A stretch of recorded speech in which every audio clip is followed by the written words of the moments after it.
Joined this morning by junior forward Aaliyah Edwards and graduate student guard Lopez Sénéchal. We will begin with any in-person questions for the student athletes, and if time allows, follow up with any virtual questions. For the in-person folks, please wait until the microphone is handed to you to ask your question, and for the virtual folks, please type your question into the Zoom. We'll start right up front here.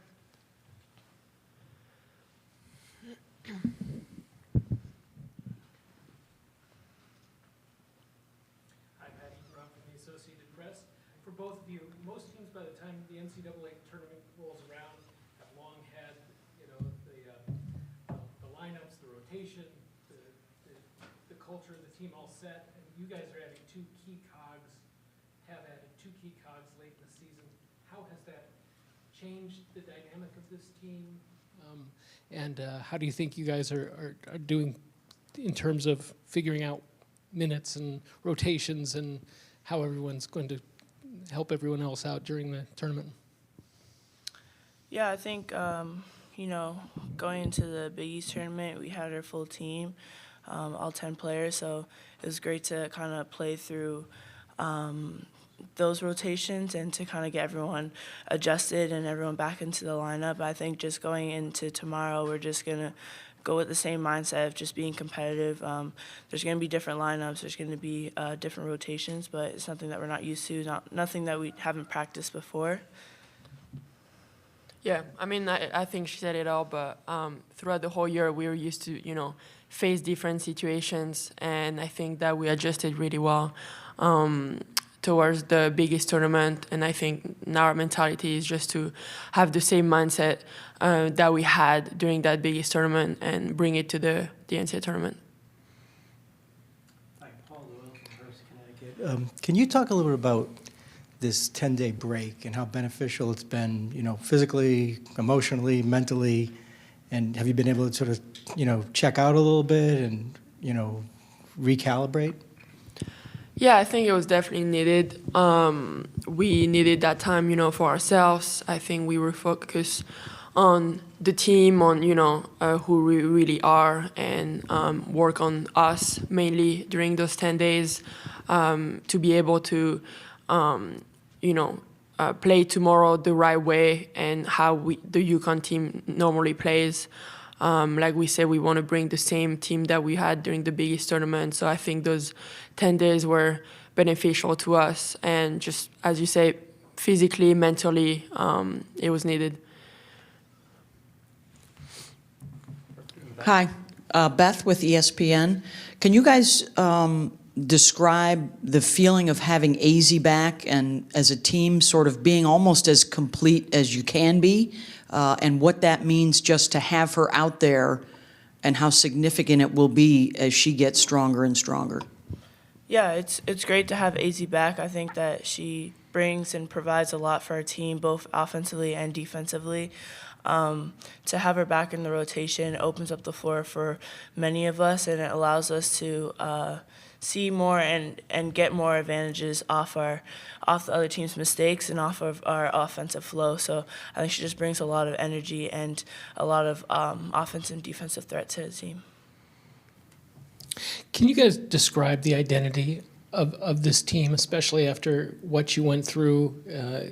Is it resilience? Is it and where is your confidence right now that you do have everyone back? I think, like you said, it's resilience, and I think that we're a very strong team that never gives up, or we never let anything, or we don't let anyone down. The whole team, the whole staff, I think we really stick together, and our identity, we really found it throughout the whole year, sticking together, because it's not been easy at all, but I think all the challenges that we have to face made us stronger, and it helped us to be the team that we are right now and make us ready for the tournament.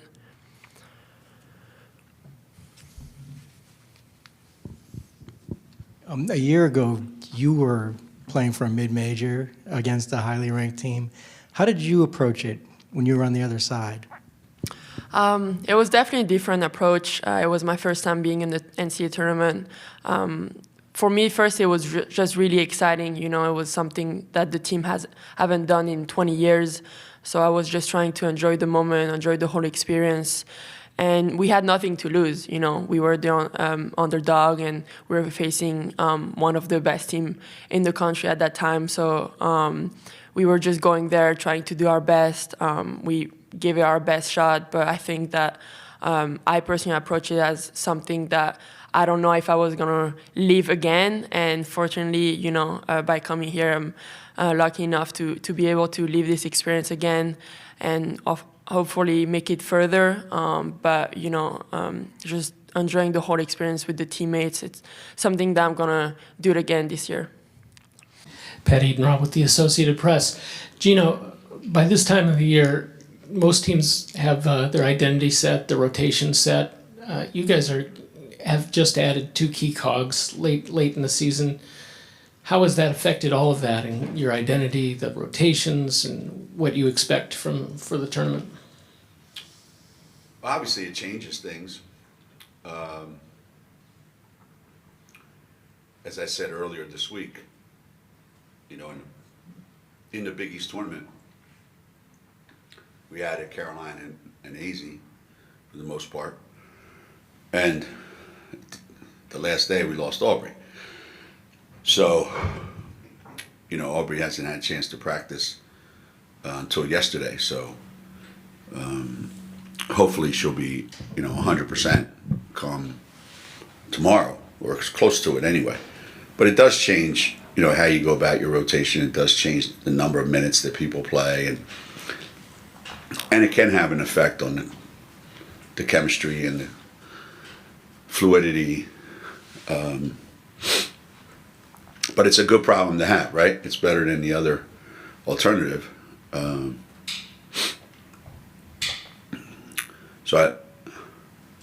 Bottom line is we got better, and that can only help. Carl Adamek, Journal Inquirer. Geno, now that you've had a chance to scout them, what impressed you about Vermont? And second part of the question, do you remember the coach from Vermont when she was a player at Marist at all? Did we play Marist when she was there? What year? 05-06, the opener in the preseason WNIT. 05-06. Ann Strother senior year. So you don't remember. Wow. Wow. So many former players have come back to haunt me, right? What impresses me the most about them is, one, they're incredibly well organized. They execute their stuff. They are precise in their offensive flow. You know, flow is a big word anymore. They know what they want to do, and they do it really, really, really well. They play like a team that gets players that maybe were overlooked by bigger programs, and they play like they have something to prove. They're really well coached.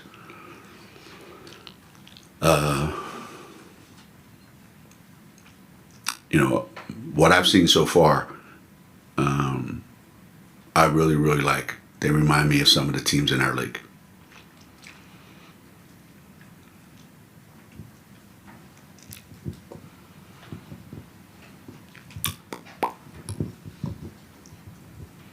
Coach Jake Russo from the Burlington Free Press up in Vermont. Morgan Valley was one of our best high school players. What makes her such a good coach for you guys, and what made you want to bring her back?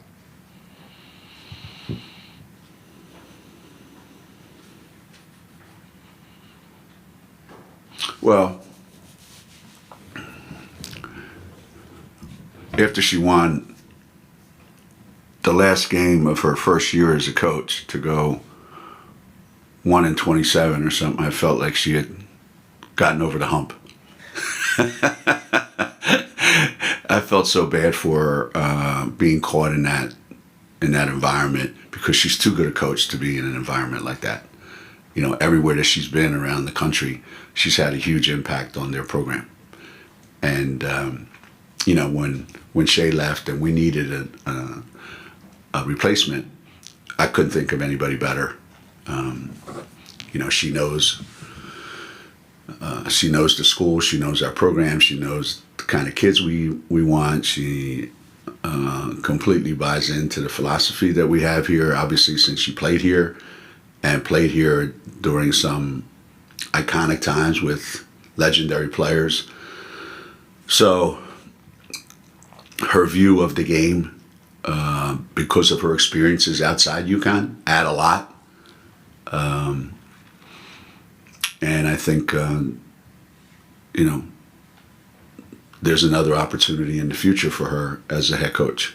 And she's just a great human being. That's probably as much of a reason as anything else.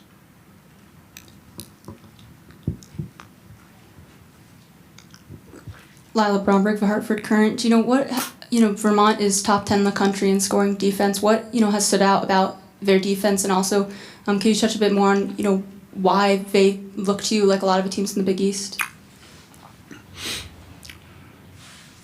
Well, if you saw a lot of our games, which you did in the Big East, you saw it's not always easy to score points in our league, because those teams are exceptionally well coached defensively, because they have to be. They're not the kind of team that's going to run out there and get 90 on most nights. So they're built around their defense. And as I said earlier, they play really, really hard and they compete. And when you have a team that plays defense like that, when you have a team that's committed like that, they don't have to score a lot of points, even though they shoot the ball really well. Again, they get open shots, and that's all you can ask for.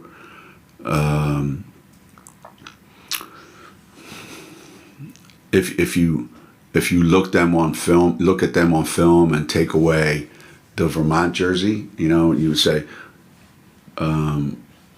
what team is that? And they look as good as a lot of teams that we had on our schedule. So it's not anything we haven't seen. I don't think they do anything that's incredibly tricky or complicated. They just execute, and they make you, what was it? It was like a 6-point game in the second quarter, against Indiana. So it's not like they're going to roll in here and go, hey, what do you want the score to be? Thanks for the pregame meal. Even though they did eat at my restaurant last night.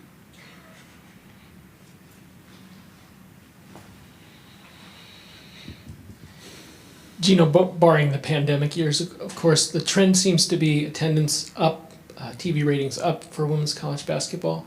To what do you attribute this, and where do you see things going from here?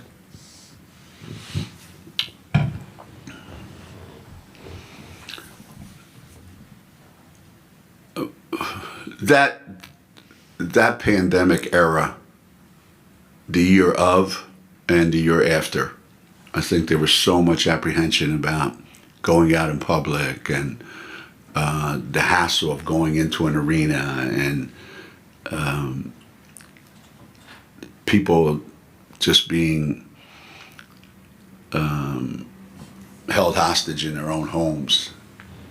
I think when that kind of opened up, it did open up the gates for people that, I want to go out. I want to go out. I want to go see a game. And we're benefiting from a lot of that.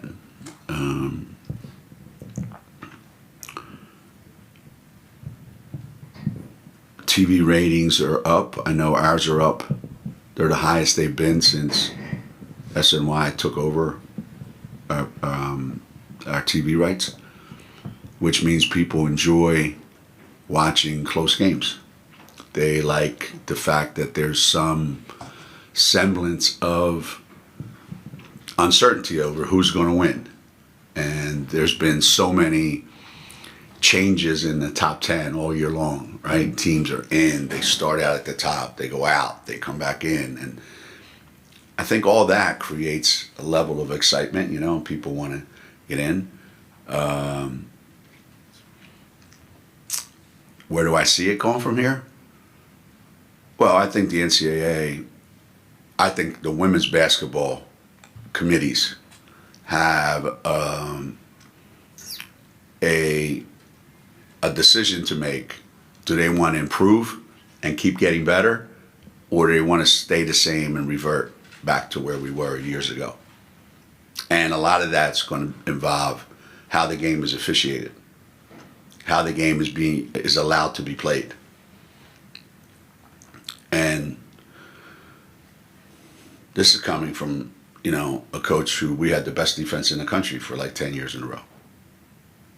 So I understand playing defense and what it takes and how physical you need to be and how aggressive you need to be.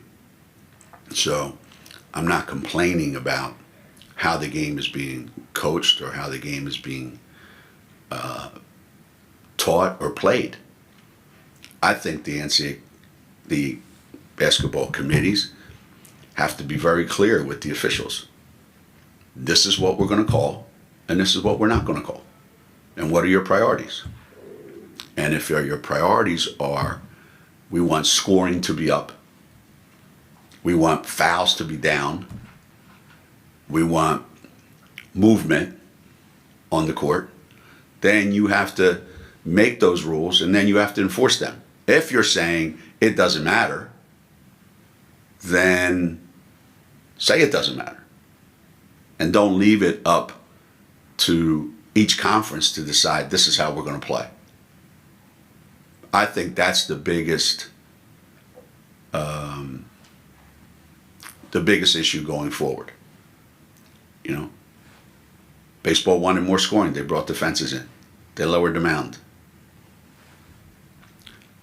I don't think we can juice up the basketball. That doesn't do us any good. But I do think people like to see that in every sport in America today.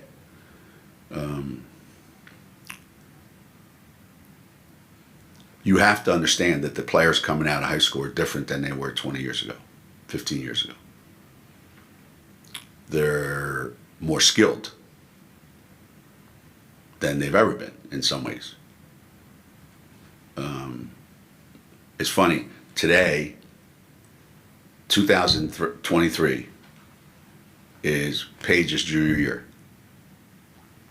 That's exactly 22 years since Diana was a junior in the NCAA Tournament in March. The game has changed a lot in those days. But there's still really skilled basketball players coming out of high school. I would venture to say there's not as many good basketball players coming out of high school. So what you're being taught at the college level is really important because you're basically starting from scratch a lot of times. And that's why you see a lot of these mid-majors, men's and women's, winning so many big games. Because they can't get the absolute best skilled or the absolute best athletes in the country. Look at Sacred Heart, that little guard playing for Sacred Heart. That little kid's a stud, right? Well, she's 5'3". Who recruited her? Now, there'll be 15 teams trying to get her. So there's a lot of really tough kids at the mid-majors who are making the game exciting and keeping the big schools on their toes. All right, I apologize. That is all the time that we have. No, you guys can go. Go ahead, unless somebody's coming in after me. 2 more. That's it. You and you. Okay. They don't want me to practice. Yeah. Geno, the first 4 finished up last night to get down to 64 teams. Uh-huh. and two of the teams that didn't get to the 64 are automatic qualifiers. You've always called the NCAA tournament a champions tournament. Do you like the format of the first four with the 11 seeds and the 16 seeds, or would you rather see it be the last 8 at-large teams? Well, I do think everybody that wins a league championship should be in the NCAA tournament. The question is that being in the NCAA tournament the playing game? Well, I guess it is. You have a chance to win a game and move on. So, are there 8 teams that belong to be in there instead of 4? I don't know. Once you get to 8, you're going to say there should be 12. And then you're going to be saying the same thing that has leaked out recently, that, they won 90-some teams in the NCAA tournament. Which is really saying we just want a bunch of 7 and 9 teams from the big conferences to be in the tournament. Which defeats the whole purpose of the tournament. Like if a team is 7 and 9 in a big conference, aren't you sick of watching them? Wouldn't you rather see a really good team from a mid-major? Like Vermont has their men's and women's teams in the tournament. Isn't that what this tournament's all about? Not another, Power 5. Well, our 7 and 9 team is better than their conference champion. Tough shit. You had a chance to prove it in your own league. You couldn't do it. So I think if you're going to add more teams to the tournament, it's got to be those mid-majors. Well, I'm just thinking because the feeling about it is that the tournament starts at 64. That there's a feeling that... Well, now it should be called the tournament should start at 68. So, So there's 68 teams in the tournament, not 64. but that's why I'm wondering if you think that maybe it should be the 8 last at large instead of, if you win your conference championship, you will get that automatic bid. You're in the 60. Yes, they should. They should. You win your automatic bid in your tournament, you should go. And it's their fault if they have a tournament and their best team doesn't go. You have a team that goes undefeated in the regular season in a 1-bid league and they get upset in the tournament. They don't get to go. It's a travesty. Why are you having a tournament? You're not making any money on it. And you're not getting extra teams in the tournament. So you're penalizing the best team in the league if they don't win. They already spent 5 months proving it. For us and the other conferences, we're given an opportunity to 1 or 2 schools in our league to win a game or 2 in the conference tournament, and then they'll get in because they're that close.